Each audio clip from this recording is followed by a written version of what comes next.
What's up, y'all? That is my bad. I am a freaking Noob. god, man. Like, it's just been a really screwed up week. Look, I know I tried to say legendary and all that and everything like that. Honestly, bro, I've been putting on a babe face this week. This week's actually been a really fucking shitty week. But anyway, nobody cares about that. Let's move on. Me and you too, man. Me too. Hey. And like everybody always used to say, you think this week was shitty, and get ready. There's another one coming next week. And I still got one more day of work. I actually got to go to well, I don't know. Go to my side hustle. I don't like to consider DoorDash a job, my side hustle. But anyway,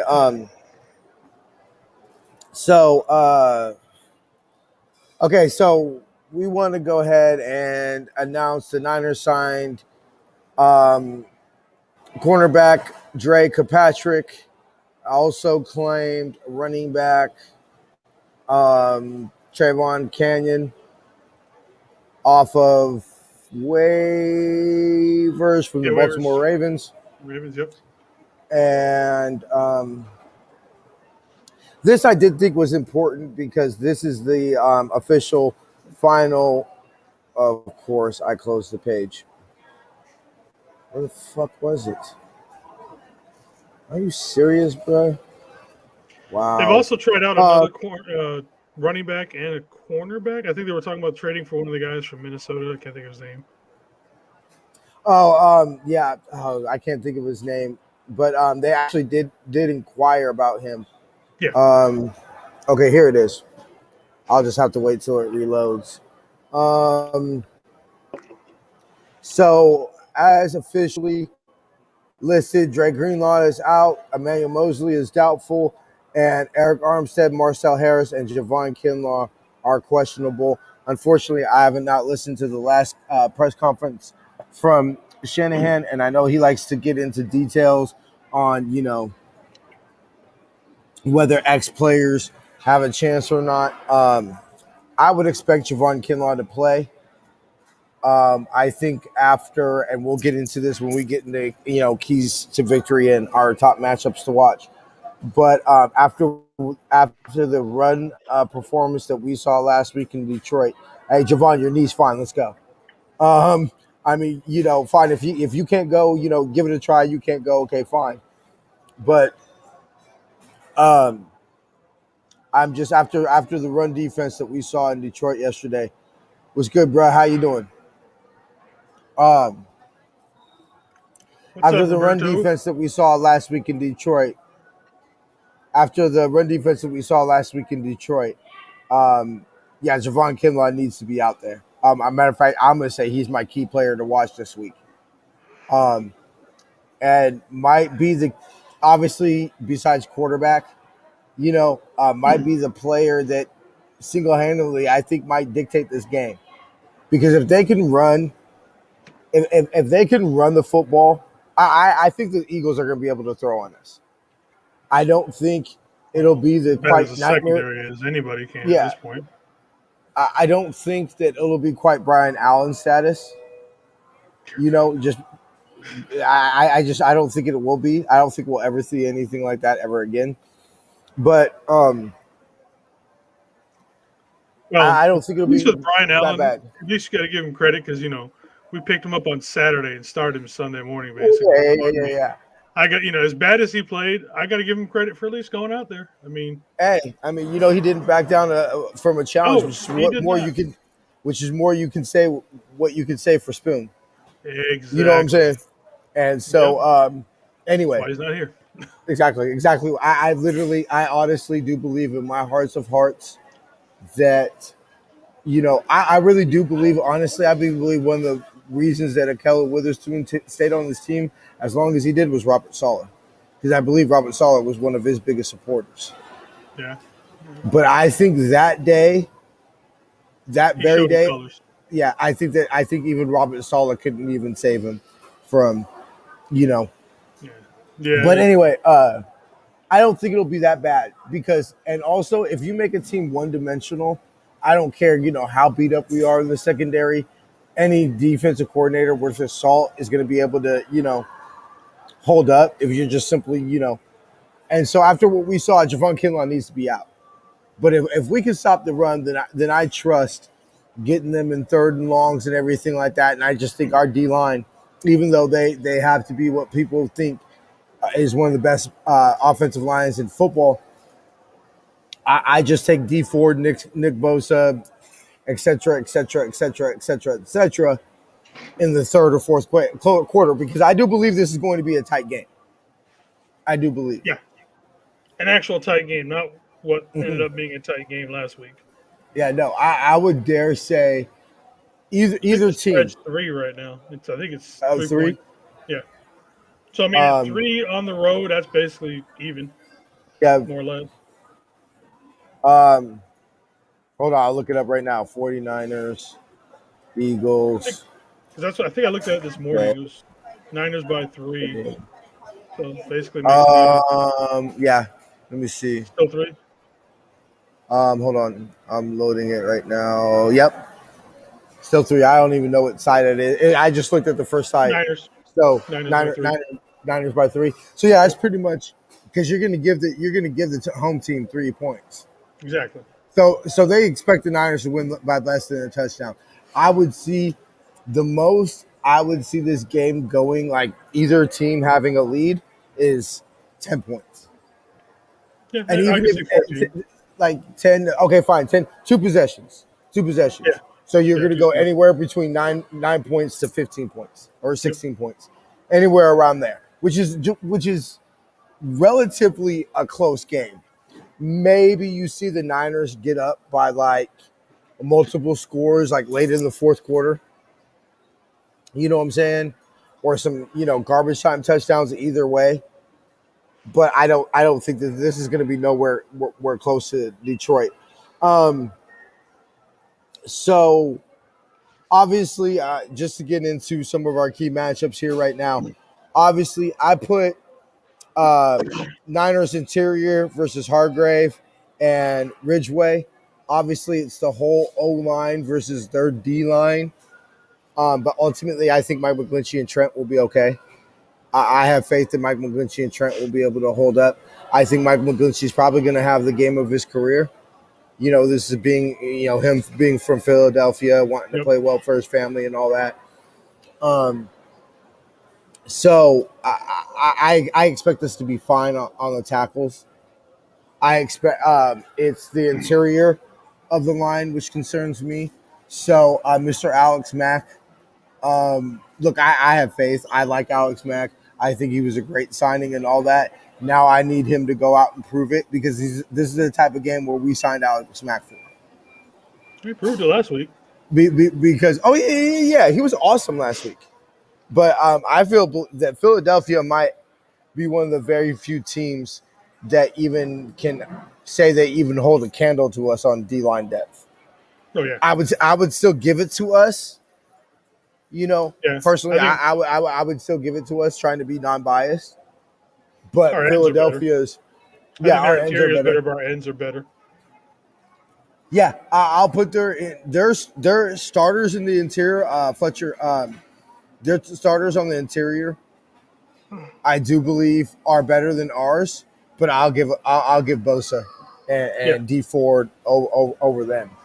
Um, so I think that, and obviously you could vice versa, our D line versus their O line, or our O line versus their D line, and vice versa, their O line versus our D line. I think that it's such a footballism to say, "Oh, the battle will be won in the trenches," but I really truly believe that this is a game that the battle will be won in the trenches. Jason, your top matchup to watch out for? Sticking on the line, I really want to see Bosa versus Jordan Maliata. Yeah, That dude is a beast. What is he? 6'8", 350. yeah, He didn't even play football. He was one of the first people that came over from that internet NFL international thing, just like we got with Gonzalez. Gutierrez. For Gutierrez. Yeah. So like now he's arguably probably a top 10 tackle in the league, and he didn't even pick up a helmet until 4 years ago. 4 years And, ago. Yeah. Yeah. So I mean, to him and Bosa going at it. I mean, you saw the matchup last week with Sewell, and arguably Maliata has less experience than Sewell does overall. So Yeah. but I mean, he's got that raw power. He is a former professional rugby player, so he knows his way around leverage and getting that stuff like that. Plus, he's got amazing wingspan. So it'll be interesting to see what kind of what Bosa, Ford, Sampson, all those guys are going to do when you've got one of these top tackles in there. That's going to give them fits. It's going to be a fight down there on those edges. Oh yeah. It's going to be a man's game. It's going to be a bag. Yeah, I was reading when I was doing some research for today's show. I was actually reading up a little bit on him and everything like that. And like you said, was a rugby player and everything like that. And if I would think any sport would be the closest to translate to football, would be rugby. Although I do believe that the offensive line, you know, rugby is a little different than playing offensive line, but. Plus, I was gonna shout out to my Samoan people. Oh, of course. You know what I'm saying? Look, I've always said that. If you could, that's why a big shock to me that The Rock never made it, because if you could breed the perfect football player, it would be Black and Samoan. I honestly believe that you would believe for majority of positions. For majority of positions. Decisions were in life. Oh yeah. I did too. I think things turned out all right for The Rock. You might be all right. Honestly, now that I was I would never. They have that show now, where he's like pretending to go run to be president. I forget what it's called, The Young Rock or something like that. I know of it, but I've never actually watched it. Yeah, but I've watched a few episodes, and I never realized that he went to school with Ray Lewis and Warren Sapp. And, yep. Yeah, and all them. Derek Brooks, I believe, was on that team. You wonder why he didn't get much playing time in Miami. Yeah, and I was really sitting there saying, you know what, hey, I believe The Rock may have very well been a victim of buried behind a lot of talent. Maybe like Trent Sherfield. Perfect example like Trent Sherfield. Yep. I'm not saying that Trent Sherfield is the number one or should be splitting time with that Brandon Ayuk, but it happens. There's just too much talent. Do I believe he's a better football player than what he's shown in Arizona? Yes, I do believe that. I believe he's a better receiver than what he was able to show in Arizona because he was buried behind too much talent. Are there D linemen that honestly, like Kevin Givens, I believe is probably a D lineman that, you know what, should probably be playing more or at least have a better role. I don't know if necessarily a starter, on a contending team, but definitely should be playing a bigger role. But who are you going to play him over? Yeah. It's one of those situations, like, who are you going to play him over? He'd probably start on 28 other teams, 28, 25, somewhere in there, other teams. He'd probably be a starter on those lines. Or, like you said, a very big rotational piece. Yeah, very big, second unit, Bravo team, Yeah. I believe is what it's called with us, Bravo team. Yeah. But yeah, I say that I would give it to Nick Bosa. I'm going to give, the matchup to Nick Bosa. I'm going to give pretty much any matchup to Nick Bosa. And I think that sometimes what doesn't get broken down is Kyle Posey had said this on Niner Nation, his podcast on there, the Shannon Plan. And he said, your elite, your Bosa's, your, Clark's, your elites, edge rusher only win about 20% of their snaps.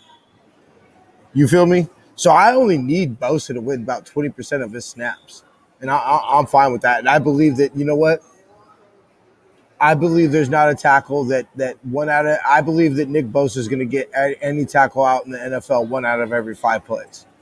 I have faith in Nick Bosa. Especially a young one. Yeah, especially a young Nick. Yeah, oh, yeah. Who's only been playing football for 4 years when you're literally talking about Nick Bosa's probably been – played football since the womb. Yeah, he's literally been like practicing pass rush moves since he could crawl. He He's been probably came doing out of it his mom doing a swim technique. for real. That's how he came out. He's just like he just hit her with the swim real quick, just a swim move real quick. I'm Hey, you out. know what that would? I'm out. No, seriously. So yeah, I do believe that this matchup. I wanted to go with keys to victory real quick, and then we'll probably go ahead and get out of here and let y'all enjoy your Friday. I think Jimmy being calm out of pressure. Two stats that I thought were very encouraging from Jimmy last week was although he was pressured on 7 of his 27 dropbacks, he was 4 out of 5 for passing for 112 yards and 1 touchdown when under pressure. He was also 5 of 5 for 184 yards and a score when targeting on throws 15 yards down the field or more. Yep. What we always heard? Jimmy doesn't throw downfield. And I'm not saying that 15 yards is crazy down the field, but Jimmy doesn't throw downfield and Jimmy can't, handle pressure. Yeah. And we've been asking for him for a while, man. Just, get it more than that 5 and out thing. Yeah. You know, he's pushing it. And that's what he did. And 184 yards. I mean, that's over half his yards that are coming 15 yards down the field or let's more. be honest, how much of that was Debo and that 79 yards? So, I mean, there is that. But Okay, fine. he is stretching the field more than he ever has before. But you're still going over 100 yards. Even if you take out the 79er, you're still going over 100 yards with Jimmy 15 yards down the field. When literally we watched us beat the Yams last year. What was it? What it was like for his average depth of target was like 4 yards. Something crazy like that. Yeah. Just ridiculous. Low. And so to see him pushing the ball downfield, I don't need Jimmy to air it out. I don't need him, to be Patrick Mahomes, 50 yards down the field. I don't need you to do all that, Jimmy. I just need you to 10 to 15 should be his sweet spot. 10 to 15 be your sweet spot and let him run. Because they were now I believe it's not their starter, but I know that they were without 2 safeties. Yeah. So I think that the secondary, the D line, and I believe the trenches in the secondary, I believe will ultimately determine this ball game.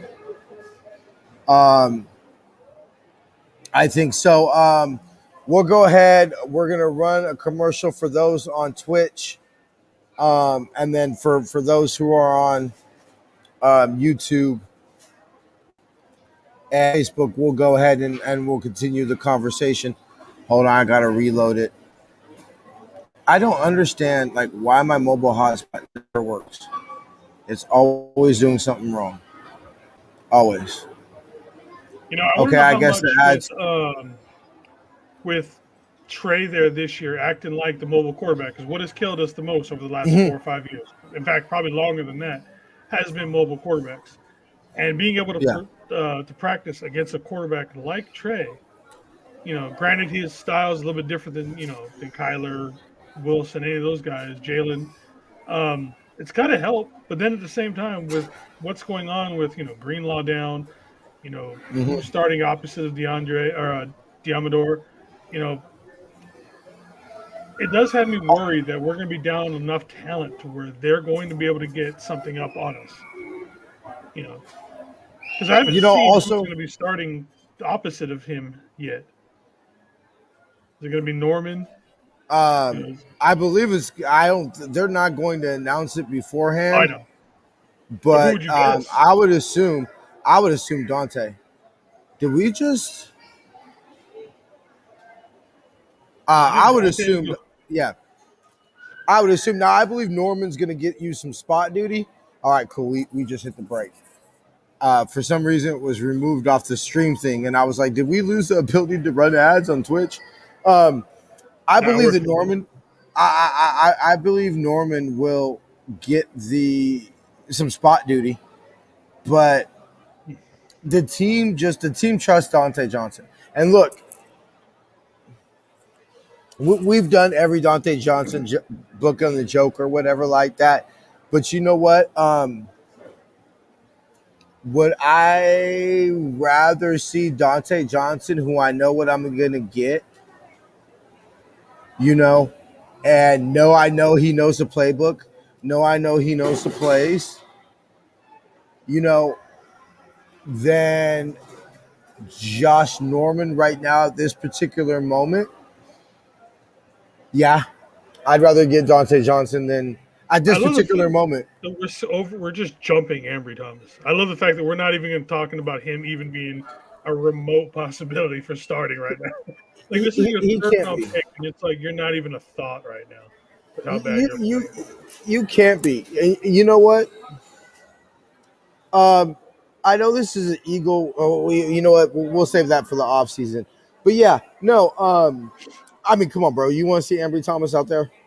No, but I'm just saying, like your third round pick, who You you're know what? basing your I'll zero put it two to you on this way. kind of thing. Well, yeah. I mean, what does that also say about Aaron Banks? But Yeah, he you he know, has an actual injury though. You know what I no, mean? that is Like true. he's That is dealing true. with that. He's got to figure out first, and then we'll give him a little bit of time to get in there. Injury, injury. Um, I'd but I, I'd feel I more think comfortable I with think. him starting in Ambry. Oh yeah. So if you I had to would too, choose, I would choose Aaron Banks right now over bro. Ambry Thomas. If I had to choose right now, I would move Jimmy Ward to corner Yeah, and then I roll would too. with Hufunga. Put Tardez single high. Yep. And roll with Hufunga towards the box and put Jimmy Ward at corner before I would put Ambry Thomas out there at corner. Yeah, that's like I said. That fact for your third round draft pick is Yeah. ouch. I mean, we've discussed this when we did our 53 man breakdown and everything like that, so we won't get too deep into it. But the reason Ambry Thomas made this football team is because he's a third round pick. If he was a fifth, even a sixth round pick, he would have not made this. Now, they would have tried to bring him back on the practice squad. I Oh believe yeah, for that. sure. I I mean, the believe talent's that. still there. He just needs to figure Yeah. out whatever the hell's going wrong with him. I'm not going to say he's trash because, like I said, you've seen him No. in college with so he's got the talent. Maybe it's just that year off that he didn't play affected him more than other people did for the most part. It just could be that simple. Uh, yeah.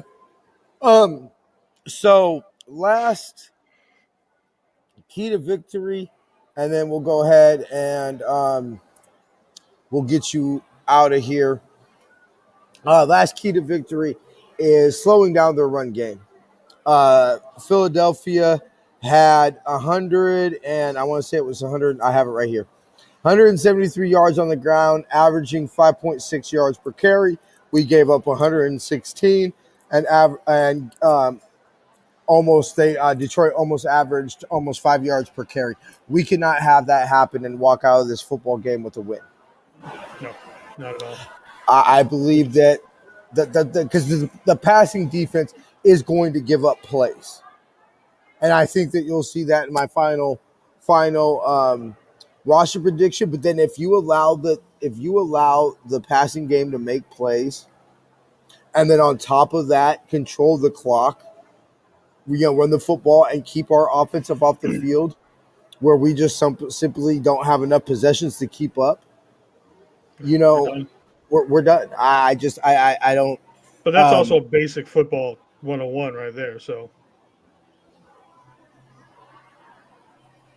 What happened? Sorry. that's basic football 101. Just Yeah, keep the long ground.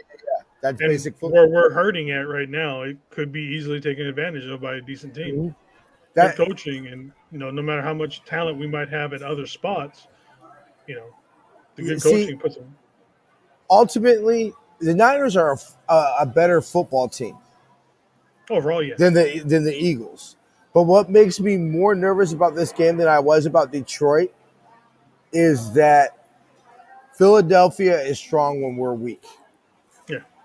And so I could definitely see a scenario where they don't even necessarily run the ball crazy well.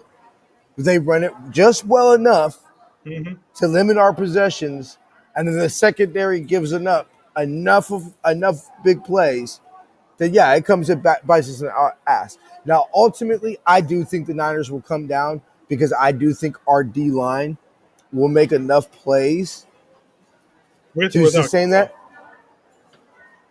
With Kinlaw, without Kinlaw, I am very concerned. But without Kinlaw, I'm concerned about the run game. Anyway, I mean, why did we draft? We draft. You and I discussed this. You know, when we both talked about the D line, Kinlaw was drafted to be a run stopper, Yep.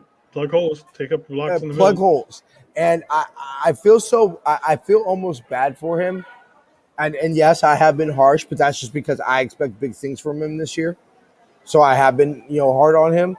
But I think that it's always going to be frustrating because I believe he'll make just as much of an impact in the run game that Defoe could have been in the pass game, but he'll never get the credit because it's not the pass game. It's not as sexy when you don't see those, Yeah, all those sacks and everything like that. I It's think not. Javon Kinlaw. Oh, go ahead. I think Javon Kinlaw can literally impact this game, and whether the Niners win this game or not might simply just boil down to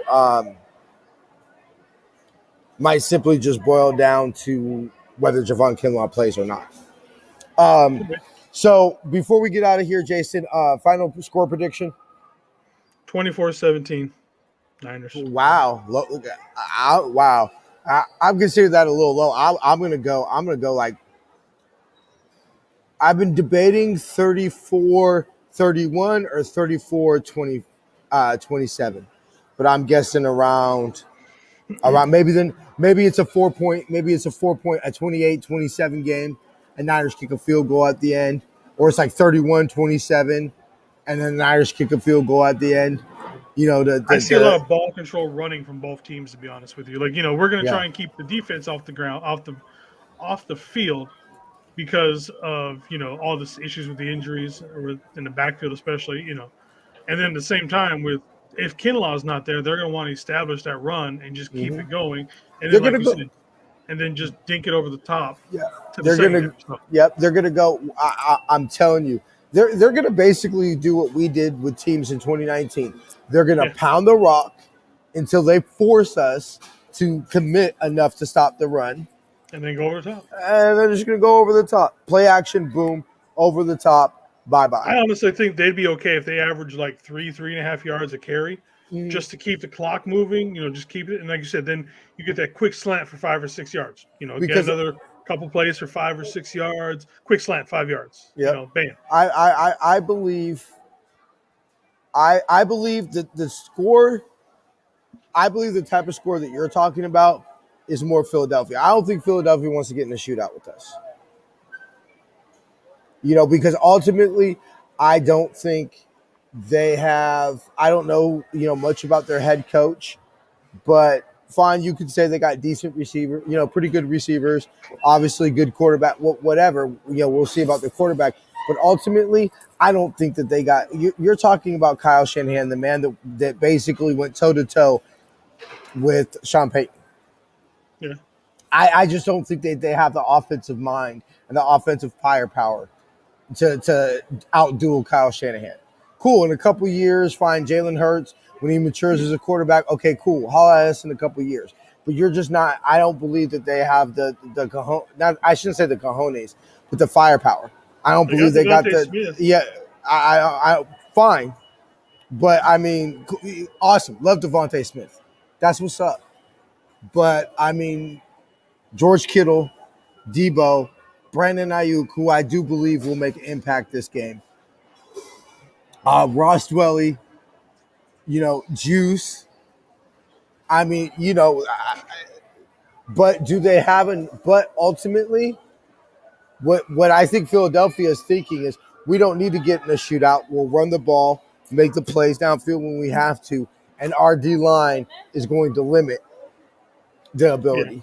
Yeah. Limit your abilities. And saying, so we'll see. I'm really super excited about this game because to me this is ultimately is a secondary so much of an issue that it will really hinder this team, to the point where it's going to cost us some games and really impact our opportunity to playoffs. And ultimately, is this O-line what we thought what we think it's going to be? Hey, are you is what we hope, which is the signing of Alex Mack, enough to shore up our O-line deficiencies from last year?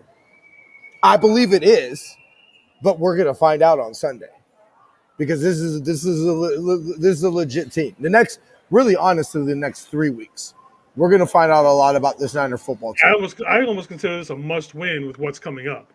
Yeah. Packs, Pack, Seahawks, And Cardinals. Arizona. Yeah, Arizona. I don't. Indianapolis. I mean, I don't. We've got to just off of sure like amount of effort you're going to have to put in and everything. And two of those, we're not coming out of that stretch right there. We're not coming out undefeated, bro. If we go 500 over the next 6 games, I'd be pretty happy. 3-3. So what? Be 4-3. 4-3 after week 7. Yeah, and then that stretch where the opponents get a little bit easier. Yeah, probably that I think that's or so. And then we get on a nice little tear right there, I'd be okay with that. I could see. I'm focusing on to the bye week. We'll talk about after the bye week. After the bye week to win this one for what's coming. Yeah, up. I'm thinking that this is the week between the next 3. You would think you have to would lose one. I'm not saying it's impossible. I'm not saying that I won't come in here and predict the Niners to win every week. But you would just think one. You would think just between Green Bay, the Seahawks, and Arizona. Obviously, Green Bay, who's Aaron Rodgers. We'll see how what Aaron Rodgers shows up, but Aaron Rodgers still being a little right. Booty. And 2 divisional games, which we all know the division is going to be rough. Yeah, this is a must win because at the end of the year, if we lose out the division to the Yams by 1 or 2 games, you know what I'm saying? And we look back, and this one or Atlanta, games like that are going to be games that you look back and you're going to be pissed because losing to Philadelphia might very well cost us the division. I'm not going to put that on. I'm not going to say that definitively, but yeah, possibility. Yeah, but it's a huge possibility that losing to Philadelphia could cost us the division. Yeah. All right, y'all. Well, we'd like to thank y'all for tuning in this week. The promo code for tuning in to the end of the show is Bird Hunter. That's BIRDHUNTER. 2 separate words. Make sure to use that at NinerFaithfulRadio.com/shop. We shall see y'all. I shall see y'all Monday morning or Sunday morning for Niner Faithful Radio pregame. Jason is going to catch you. It's been a long week. Jason's going to catch you. It was a long night last night too. Jason will catch you at halftime. Yep. We'll see y'all Sunday. Till then, faith, love, and happiness. Be well. Go Niners. Cry, Eagles, cry.